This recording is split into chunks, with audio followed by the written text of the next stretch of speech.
Hey guys, WhatsApp. तो कल हमने देखा हमारा ऑपरेटिंग सिस्टम कंप्लीट हुआ कल, ठीक है ना। तो हमने वो सब चीज़ें देख ली। तो अब सिस्टम सॉफ्टवेयर का जो ऑपरेटिंग सिस्टम है वो हमारा कंप्लीट हुआ। अब नेक्स्ट पे जाएंगे हम सिस्टम यूटिलिटी सॉफ्टवेयर, ठीक है ना, या यूटिलिटी प्रोग्राम्स भी इनको बोला जाता है। और एक बात, आज की पीडीएफ जो है वो आपको मैंने कल ही प्रोवाइड की है। कल के ही लेक्चर में ये पीडीएफ आपको अवेलेबल थी, तो आज मैं पीडीएफ शेयर नहीं करूँगा, ये कल की ही पीडीएफ है, ठीक है ना। तो चलिए, अब कुछ इस तरह से हमने सीखा कि भाई जब हमने सॉफ्टवेयर्स को कैटेगरी करी तो हमने देखा कि एक आप लोगों का सिस्टम सॉफ्टवेयर है, दूसरा एप्लीकेशन सॉफ्टवेयर है। और मैंने आपको तब ये भी बताया कि थर्ड अगर क्लासिफिकेशन हम कर लेंगे तो हम यूटिलिटी सॉफ्टवेयर की क्लासिफिकेशन करते हैं। ये भी सिस्टम सॉफ्टवेयर में ही आते हैं। यानी कि अगर ब्रॉडर सेंस में देख लेंगे दो ही क्लासिफिकेशन, यानी अगर आप ब्रॉडर व्यू पे देख लोगे तो आप सॉफ्टवेयर की दो कैटेगरी रख सकते हो, एक सिस्टम सॉफ्टवेयर, दूसरा एप्लीकेशन सॉफ्टवेयर।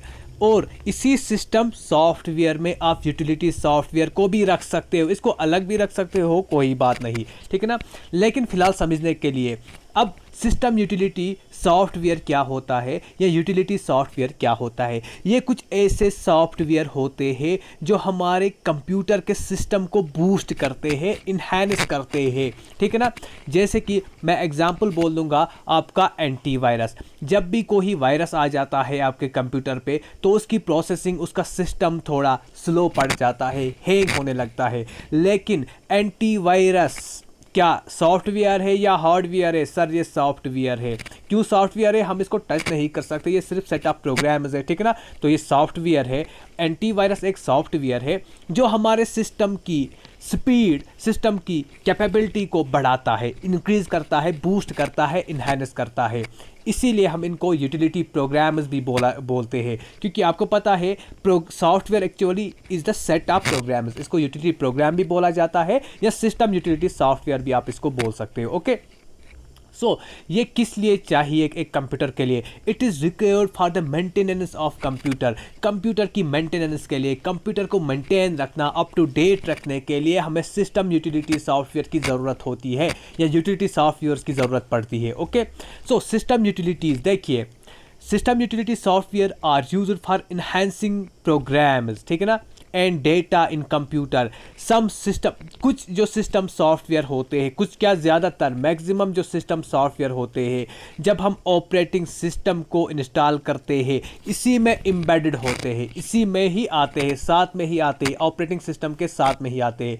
कुछ को हम सम में बी एडेड लेटर, ओके। तो कुल मिला के आप ये बात याद रखेंगे कि यूटिलिटी सॉफ्टवेयर हमारा एक सिस्टम सॉफ्टवेयर है। अभी आपको कन्फ्यूजन नहीं होगा क्योंकि हम सिस्टम सॉफ्टवेयर पढ़ते हैं, लेकिन जब आगे एप्लीकेशन सॉफ्टवेयर पढ़ लेंगे तब आपको कन्फ्यूजन हो जाएगा कि ये किस कैटेगरी में आता है। सिंपली यूटिलिटी सॉफ्टवेयर जो है ये हमारा सिस्टम सॉफ्टवेयर है, एक ऐसा सिस्टम सॉफ्टवेयर है, एक ऐसा यूटिलिटी प्रोग्राम है जो हमारे कंप्यूटर की मेंटेनेंस के लिए लगता है, ठीक है ना। ये इन्हांस करता है प्रोग्रामिंग हमारे कंप्यूटर की, इसके डेटा को ये इन्हांस करता है, ओके।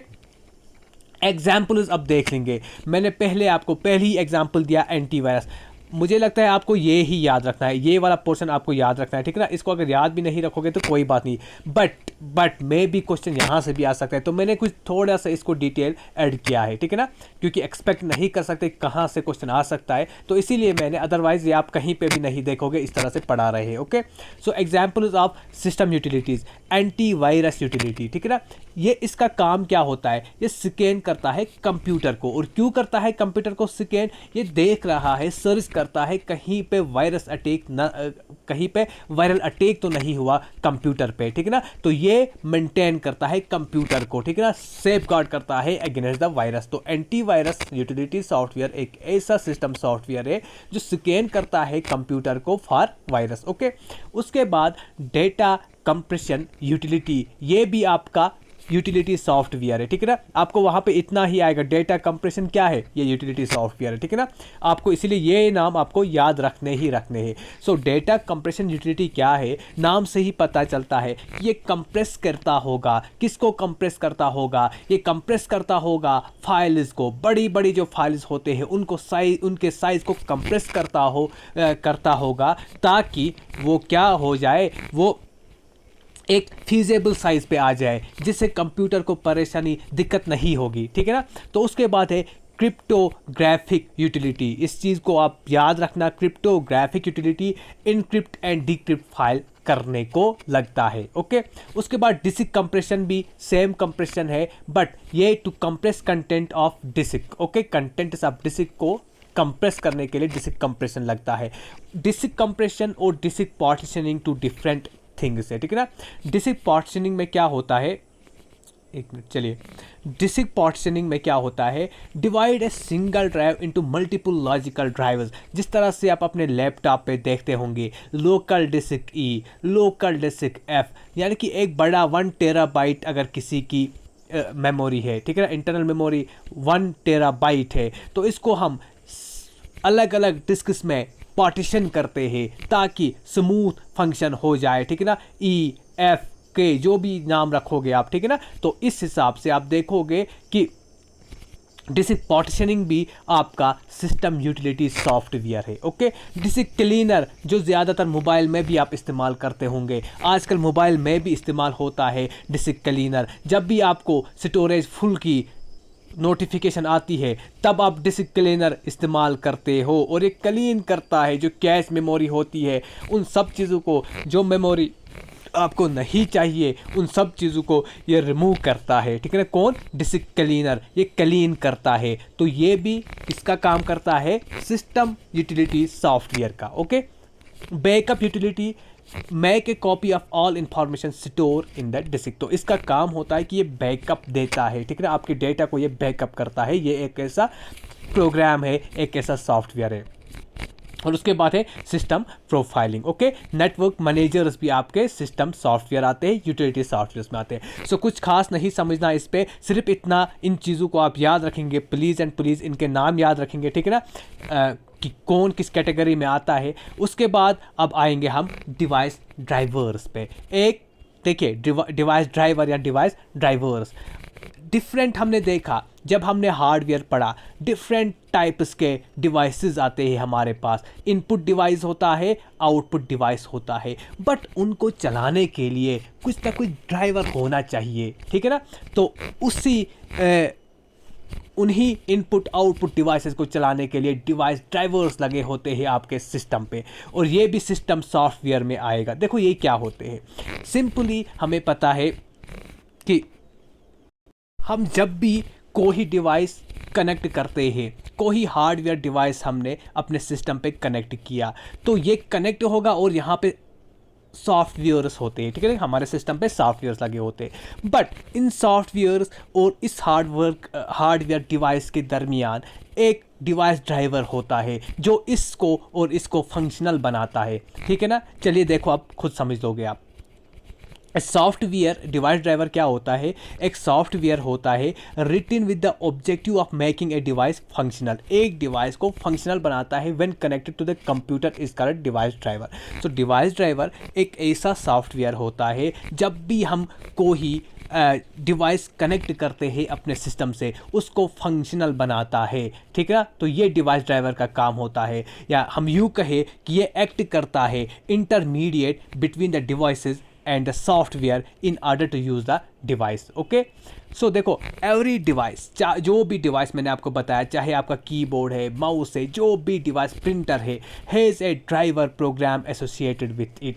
जो भी डिवाइस है, इसके साथ एसोसिएट होता है ड्राइवर प्रोग्राम, ताकि इसको ये फंक्शनल बनाए। यही ड्राइवर इस कीबोर्ड को, इस माउस को फंक्शनल बनाता है, ओके। सिंपली आप याद रखेंगे, डिवाइस इतना डीप आप कहीं पे भी नहीं देखोगे, ठीक है ना। ये मैंने एडिशनल आपको इन्फॉर्मेशन दे रहा हूँ, क्या पता यहाँ से क्वेश्चन के चांसेस है, क्योंकि एसएसबी लेवल हाई जा रही है, ठीक है ना, जिस तरह से हम एक्सपीरियंस कर रहे हैं।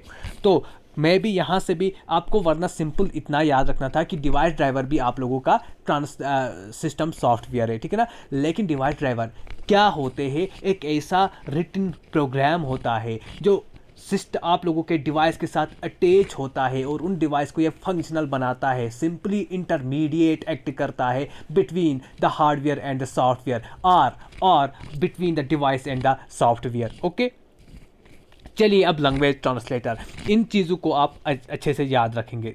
इस चीज़ को लैंग्वेज ट्रांसलेटर या ट्रांसलेटर सॉफ्टवेयर, जब हमने कंप्यूटर की दुनिया में हम आए तब से ही हमने देखा कि कंप्यूटर हमारी लैंग्वेज नहीं समझता है, ठीक है, यानी कि हमारी या नेचुरल लैंग्वेज नहीं समझता है। जो भी हम यहाँ से बोलते हैं कंप्यूटर डायरेक्टली हमारी लैंग्वेज नहीं सुनेगा, बट ये सुनता है और कौन सी भाषा, 0 और 1 की भाषा, बाइनरी लैंग्वेज, मशीन लैंग्वेज भी इसको बोलते हैं, ठीक है ना। मशीन लैंग्वेज ही समझता है हमारा कंप्यूटर। ओके, तो इसको हमारी लैंग्वेज को ट्रांसलेट करना मशीन लैंग्वेज में किसकी ज़रूरत है, हमें लैंग्वेज ट्रांसलेटर्स की। ये ट्रांसलेटर क्या होता है, ये सॉफ्टवेयर होता है, ये इंस्ट्रक्शंस होते हैं, सेटअप प्रोग्राम्स होता है, ठीक है ना।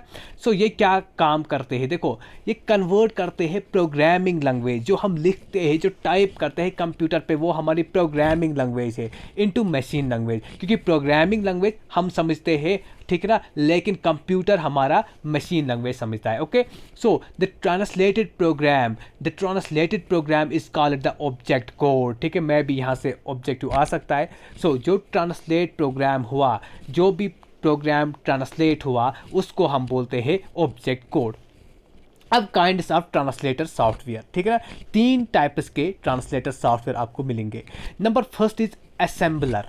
असेंबलर का क्या काम होता है, काम तो यही है कि ये क्या कर लेगा, प्रोग्रामिंग लैंग्वेज को मशीन लेवल लैंग्वेज तक लाएगा, ठीक है ना, इसको कन्वर्ट कर लेगा। ये हर एक ट्रांसलेटर का काम होगा।